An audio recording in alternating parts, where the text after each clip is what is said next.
জুলাই গণ অভ্যুত্থানের প্রেক্ষাপটে গঠিত এই সংসদ স্বাভাবিকভাবে তার নির্বাচনী প্রক্রিয়া আসেনি। এটি একটি প্রেসিডেন্সিয়াল অর্ডারের মাধ্যমে এসেছে। এই অর্ডারটি জারি করা হয়েছে 13 নভেম্বর 2025। এই অর্ডার অনুযায়ী এখানে 15টা নির্দেশিকা আছে। এর মধ্যে 3 থেকে 15 এই বিষয়গুলো হচ্ছে জুলাই সনদ এবং গণভোটের সাথে সম্পর্কিত। 10 নম্বর এই অর্ডারের 10 নম্বর বিষয়টা উল্লেখ করা হয়েছে পরিষদের অধিবেশন আহ্বান, কোরাম, ভোটদান ইত্যাদি সংসদ নির্বাচনের ফল ঘোষিত হওয়ার 30 পঞ্জিকা দিবসের মধ্যে যে পদ্ধতিতে জাতীয় সংসদের প্রথম অধিবেশন আহ্বান করা হইবে অনুরূপ পদ্ধতিতে পরিষদের প্রথম অধিবেশন আহ্বান করা হইবে। আমার বিষয়টা এখানেই কনসার্নের। আজকে 30তম পঞ্জিকা দিবস, কিন্তু এর মধ্যে এই অধিবেশন আহ্বান করা হয়নি। এই অধিবেশন কিভাবে আহ্বান করা হবে সেই ব্যাপারে সংবিধানের 72 অনুচ্ছেদে নির্দেশিকা রয়েছে। সরকারি বিজ্ঞপ্তি দ্বারা রাষ্ট্রপতি সংসদ আহ্বান স্থগিত ও ভঙ্গ করিবেন এবং সংসদ আহ্বানকালে রাষ্ট্রপতি প্রথম বৈঠকের সময় স্থান নির্ধারণ করিবেন। তবে আরও শর্ত থাকে যে এই দফার অধীন তাহার দায়িত্ব পালনে রাষ্ট্রপতি প্রধানমন্ত্রী কর্তৃক লিখিতভাবে প্রদত্ত পরামর্শ অনুযায়ী কার্য করিবেন। উদয় সম্পন্ন করার কথা ছিল। এখন আমরা ধরে নিচ্ছি নিশ্চয়ই মাননীয় প্রধানমন্ত্রীর লিখিত পরামর্শের কারণেই রাষ্ট্রপতি এই সভা আহ্বান করেছেন। এবং এখানে বাকি যে অর্ডারগুলো আছে সেই জায়গায় পরিষ্কার বলা হয়েছে যে পদ্ধতিতে সংসদের প্রথম অধিবেশন আহ্বান করা হবে ঠিক একই পদ্ধতিতে সংবিধান সংস্কার পরিষদেরও সভা আহ্বান করা হবে। 2টা বুথে যারা নির্বাচিত হবেন তাদের ব্যাপারে এখানে আমি আগেই উল্লেখ করেছি 3 থেকে 15 পর্যন্ত বিস্তারিত তাদের দায়িত্ব এবং অধিকার সম্পর্কে কথা বলা হয়েছে। 3 নম্বরে বলা হয়েছে জুলাই জাতীয় সনদে অন্তর্ভুক্ত সংবিধান সংস্কার বিষয়ে গণভোট।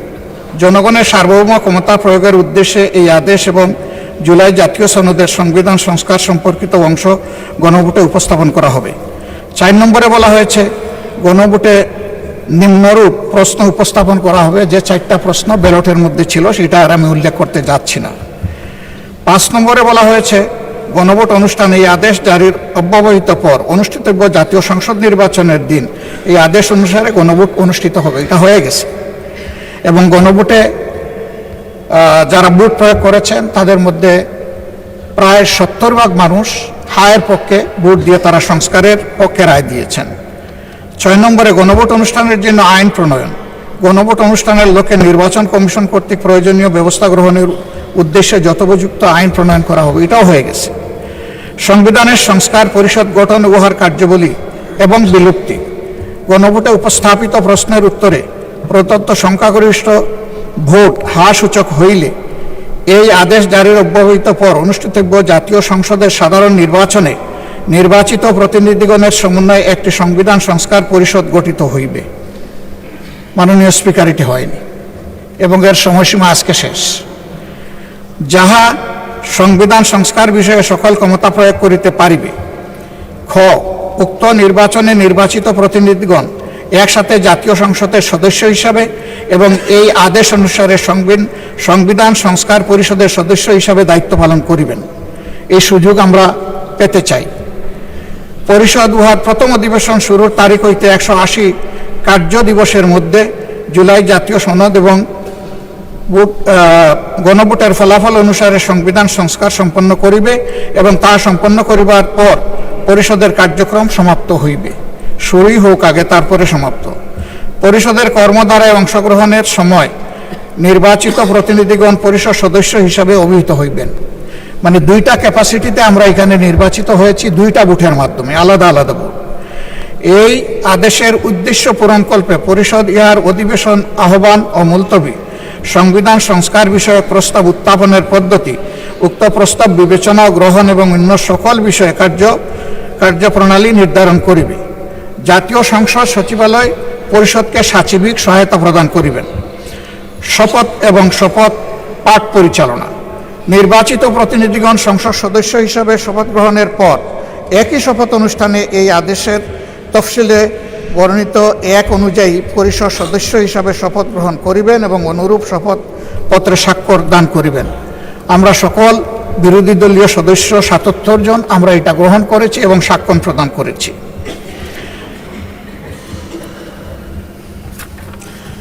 দশে আমি আগেই উল্লেখ করেছি, সংসদ নির্বাচনের ফল ঘোষিত হওয়ার 30 পঞ্জিকা দিবসের মধ্যে যে পদ্ধতিতে জাতীয় সংসদের প্রথম অধিবেশন আহ্বান করা হইবে, অনুরূপ পদ্ধতিতে পরিষদের প্রথম অধিবেশন আহ্বান করা হইবে। ধন্যবাদ মাননীয় বিরোধী দল নেতা, আপনার কথা আমরা বুঝতে পেরেছি। জি। এখন আমি ট্রেজারি বেঞ্চ থেকে এই সম্পর্কে বক্তব্য আশা করছি। ধন্যবাদ মাননীয় স্বরাষ্ট্রমন্ত্রী। মাননীয় স্পিকার, আপনাকে ধন্যবাদ। আপনি প্রথমত আমি প্রশ্ন রাখব, মাননীয় বিরোধী দলীয় নেতাকে কোন বিধিতে এই সময় বিফোর 71 অ্যালাউ করেছেন? This is my point of order. Second হচ্ছে, যদি জরুরি জনগুরুত্বপূর্ণ বিষয়ে কোনো মুলতবি প্রস্তাব আনতে হয় সেটার জন্য বিধি আছে, সেই বিধিতে কোনো নোটিশ তিনি দিয়েছেন কিনা রুলস অফ প্রসিডিউর 62 অনুসারে। তৃতীয় প্রশ্ন হচ্ছে, যদি জরুরি জনগুরুত্বপূর্ণ বিষয়ে কোনো সংক্ষিপ্ত আলোচনা করতে হয় সেই বিষয়ে বিধি 68 অনুসারে কোনো নোটিশ দিয়েছেন কিনা, এটা হচ্ছে আপনার প্রতি আমার প্রশ্ন। তারপরেও যেহেতু আপনি এলাও করেছেন, মাননীয় বিরোধী দলীয় নেতা যেহেতু কিছু প্রশ্ন উত্থাপন করেছে, জাতির উদ্দেশ্যে কিছু কথা বলতে হয়, না হলে পরিষ্কার হবে না। তিনি পুরো জুলাই জাতীয় সনদ সংবিধান সংস্কার বাস্তবায়ন আদেশ 2025 টপ টু বটম পড়েছেন, এ টু জেড। এটা আদেশ নম্বর 1/2025, 13 নভেম্বর। আমি হাউসের বাইরে বিভিন্ন জায়গায় আলোচনায় বলেছিলাম, রাষ্ট্রপতি অধ্যাদেশ জারি করতে পারেন যখন হাউস সেশনে থাকে না, আর্টিকেল 93 অনুসারে। এবং এই আর্টিকেল 93 অনুসারে আপনি দেখবেন মাননীয় স্পিকার, ক্লজ কতে 93(1) ক্লজ ক লেখা আছে, সংবিধানের ধারা পরিবর্তন হবে বা সংবিধান পরিবর্তন হবে এরকম কোনো বিষয় অধ্যাদেশের মাধ্যমে আসতে পারে না, সেটা জায়েজ নাই। রাষ্ট্রপতি অধ্যাদেশও সেটা সংবিধান পরিবর্তনের কোনো বিধান করতে পারেন না। কিন্তু এই যে আদেশ, এই আদেশটা না অধ্যাদেশ না আইন, মাঝামাঝি কি জিনিস, সেজন্য আমি বলেছিলাম এটা হয়তো নিউট্রাল জেন্ডার হতে পারে। এনিওয়ে, এটা আমি অসংসদীয় বা আনপার্লামেন্টারি কোনো শব্দ এখানে ইউজ করতে চাই না, এটা বাইরের বক্তৃতা হলে বলা যেত। এই যে আরোপিত আদেশ যেটা তিনি পাঠ করলেন, এই আদেশের তিনি বললেন সেকশন 3-তে জুলাই জাতীয় সনদে অন্তর্ভুক্ত সংবিধান সংস্কার বিষয়ে গণভোট, এবং বলা হয়েছে সেকশন 10-এ পরিষদের অধিবেশন আহ্বান, কোরাম, ভোটদান ইত্যাদি। অর্থাৎ এটা সংবিধান সংস্কার পরিষদের সদস্য হিসেবে তারা অসাংবিধানিকভাবে শপথ নিয়েছেন বটে, সেই পরিষদের আহ্বানের জন্য তিনি রাষ্ট্রপতির আর্টিকেল 72 অনুসারে কনস্টিটিউশনের অধিবেশন আহ্বানের ঘোষণা চাচ্ছেন।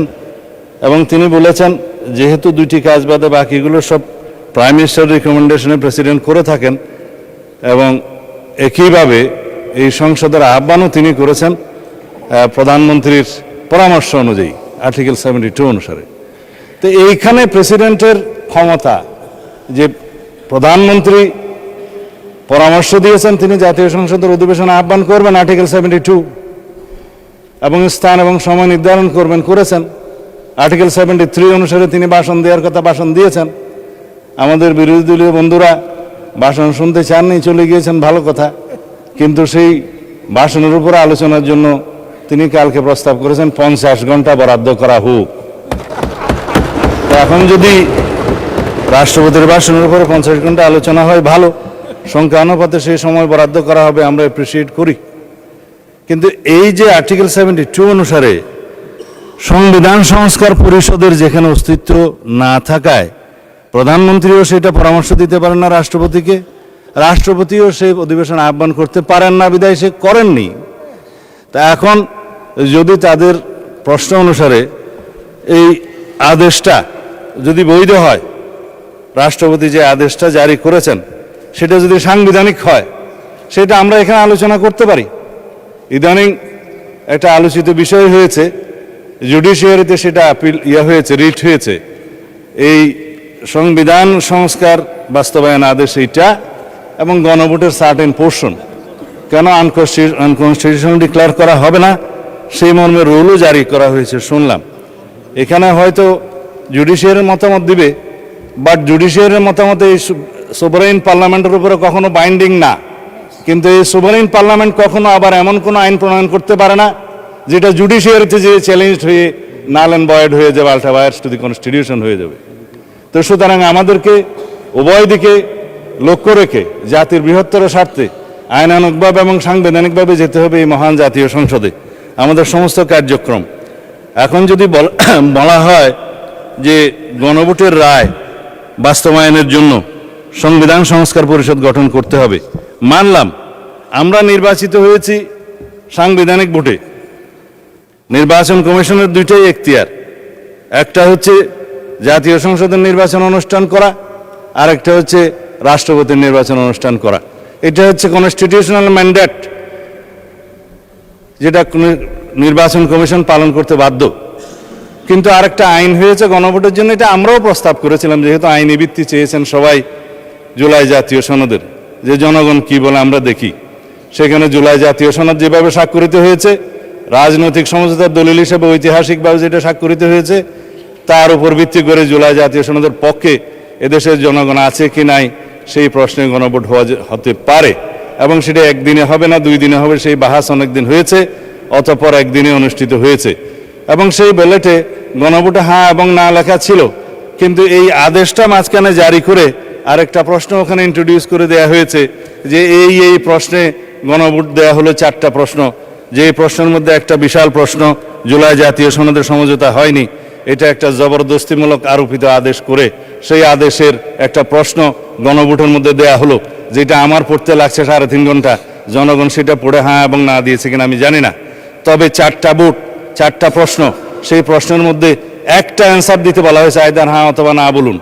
কিন্তু 4টা ভোটে তো 4টা প্রশ্ন থাকা উচিত ছিল যে আমরা কোন কোন প্রশ্নে হ্যাঁ বলবো, কোন কোন প্রশ্নে না বলবো, সেই অপশনও ছিল না। আমি সেই লম্বা বাহাসে যাচ্ছি না, তারপরেও গণভোটের রায় যদি বাস্তবায়ন করতে হয়, সেই গণভোট এই আইন অনুসারে, সেই রায় অনুসারে সংবিধানে আগে সংস্কার আসতে হবে, সংবিধানে সংশোধন আসতে হবে। সংবিধানে যদি সেটা আমরা গ্রহণ করি, তারপরে সেই গণভোটের রায় বাস্তবায়নের জন্য তখন সংবিধান যদি এটা কন্টেইন করে, ধারণ করার পরে তখন যদি পরিষদের সদস্য হিসেবে শপথ নিতে হয়, সেটা তখনকার ব্যাপার হবে, সেটা আমরা let us have debate on it. তবে এখন এই সংবিধান সংশোধনের জন্য আমরা এই সেশনে বিল আনতে পারবো কিনা সেটা যথেষ্ট সন্দেহ আছে। এই কারণে যে 133টা অধ্যাদেশ এখানে উত্থাপিত হয়েছে প্রথম দিনে, আজকে হয়তো মাননীয় আইনমন্ত্রী সেগুলা বিশেষ কমিটি দেওয়ার জন্য প্রস্তাব করতে পারেন, তারপরে সেটা স্ক্রুটিনি হবে, রিপোর্ট পেশ হবে, সময় আছে 30 দিন। এটা কোনো কার্য দিবস নয়, পঞ্জিকা দিবস। 30 দিনের মধ্যে এই অধ্যাদেশগুলো সম্পর্কে আমাদেরকে ফয়সালা করতে হবে। এখন সেই অধ্যাদেশগুলো ফয়সালা করতে গিয়ে 15 দিন এখন লম্বা ছুটিতে, 29 তারিখের আগে আপনি আর সেশন করতে পারছেন না আজকের পরে, তখন এগুলো করতে করতে এই সেশন চলে যাবে। তারপরের সেশনে আপনার বাজেট অধিবেশন, বাজেট অধিবেশনের সময় যদি আপনারা অ্যালাউ করেন যে সংবিধান সংশোধনের বিষয়ে এই হাউস সিদ্ধান্ত নেয়, কার্য উপদেষ্টা কমিটিতে যদি সিদ্ধান্ত হয়, তখন বাজেটের এই সেশনের মধ্যেও সংবিধান সংশোধনের জন্য কমিটি করে তারা এই জুলাই জাতীয় সনদকে সেখানে ধারণ করে সংবিধান সংশোধনের জন্য বিল উত্থাপন করতে পারে। সেই বিলটা তারপর আলোচনা হবে, পাশ হবে সেটা তখন সেই সেশনে করা যাবে কিনা আপনারা সিদ্ধান্ত নেবেন। আমি পজিটিভলি যাচ্ছি, আমি কোনো কিছু অস্বীকার করছি না। জনরায়কে সম্মান দিতে হবে, কিন্তু সেটা সাংবিধানিকভাবে দিতে হবে, আইনগতভাবে দিতে হবে।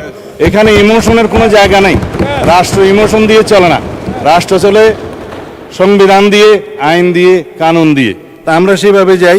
আমি বিরোধী দলের মাননীয় বিরোধী দলে না থাকে যথেষ্ট সম্মানের সাথে এটা প্রস্তাব দিতে চাই যে আসুন আমরা কার্য উপদেষ্টা কমিটিতে সে বিষয়ে আলোচনা করি, কখন সংবিধান সংশোধনের জন্য আমরা বিল উত্থাপন করতে পারবো এবং জুলাই জাতীয় সনদকে আমরা অক্ষরে অক্ষরে পালন করতে আমরা প্রতিশ্রুতিবদ্ধ। আমরা জাতির কাছে অঙ্গীকার করেছি যে জুলাই জাতীয় সনদ ঐতিহাসিকভাবে যেভাবে স্বাক্ষরিত হয়েছে রাজনৈতিক সমঝোতার দলিল হিসেবে তার প্রতিটি শব্দকে আমরা সম্মান করি। কিন্তু জুলাই জাতীয় সনদের বাইরে আরোপিত কোনো আদেশ দিয়ে, কোনো অবৈধ আদেশ দিয়ে সেটা কোনো সংবিধান সংশোধন করা যায় কিনা সেটা একটা বিশাল আইনি প্রশ্ন, সাংবিধানিক প্রশ্ন। সেটাও আমরা ডিবেট করি, আলোচনা করি।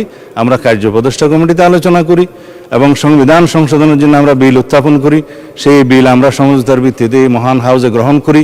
তারপরে এই সংবিধান অনুসারে রাষ্ট্র পরিচালিত হবে এবং ইনশাআল্লাহ আমরা সংবিধান মেনেই এই পর্যন্ত এসেছি এবং সংবিধান মেনে চলবো। সামনের দিনগুলোতে আমরা সাংবিধানিকভাবে এই রাষ্ট্রকে এগিয়ে নিয়ে যাব। ধন্যবাদ মাননীয় স্পিকার।